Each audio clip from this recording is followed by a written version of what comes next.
Assalamualaikum warahmatullahi wabarakatuh. Pada kali ini kita akan sambung pelajaran kita dengan topik keunggulan tokoh Islam iaitu Hasan al-Banna. Nama sebenar Hasan al-Banna ialah Ahsan Ahmad Abdul Rahman Muhammad al-Banna.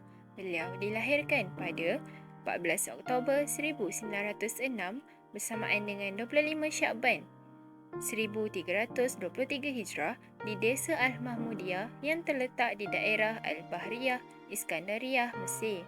Beliau meninggal dunia pada 12 Februari 1949 bersamaan dengan 1368 Hijrah kerana ditembak mati oleh seorang pembunuh upahan arahan sulit kerajaan Mesir pada ketika itu.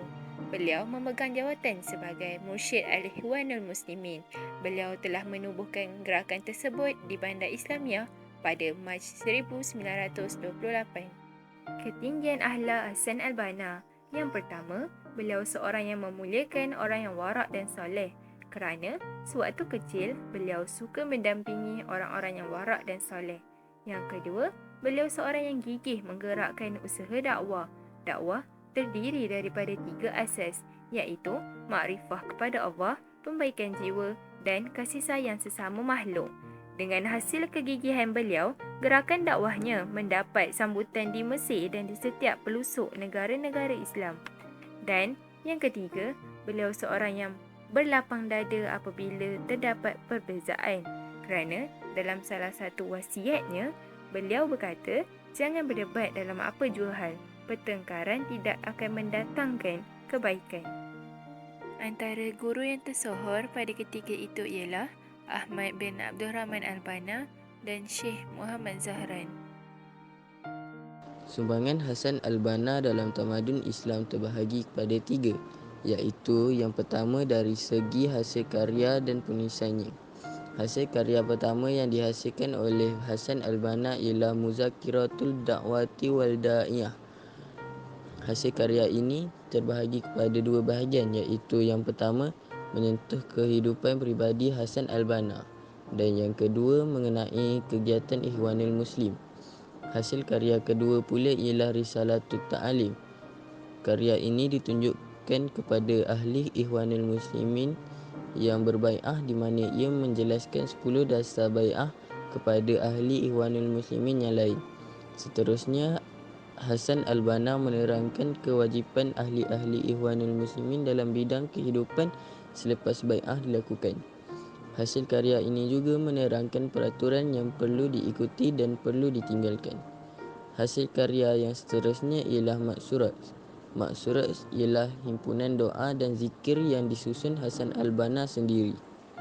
Kemudian, yang kedua ialah dari segi organisasi. Organisasi yang diasaskan oleh Hasan al-Banna ialah Ikhwanul Muslimin.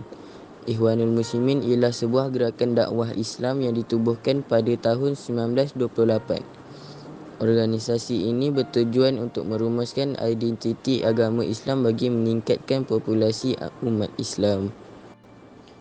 Terakhir adalah daripada segi murid yang masyhur. Hasan al-Banna telah melahirkan ramai anak-anak murid yang masyhur. Antaranya ialah Said Qutbi. Said Qutbi merupakan seorang yang kini dikenali sebagai penulis dan pemikir Mesir. Beliau juga merupakan orang yang penting dalam Ikhwanul Muslimin. Yang kedua ialah Hasan al-Hudaibi. Hasan al-Hudaibi merupakan anak murid yang memikul amanah bagi menggantikan Hasan al-Banna dalam mengotai Ikhwanul Muslimin setelah Hasan al-Banna meninggal. Seterusnya, Yusuf al-Qaradawi.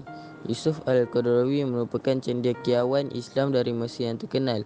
Beliau juga merupakan ketua ahli fatwa Eropah dan presiden Persatuan Ilmuwan Islam Antarabangsa.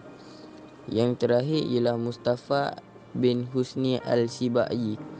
Mustafa bin Husni al-Sibai ialah seorang ahli politik Syariah. Semoga bermanfaat. Sekian, terima kasih.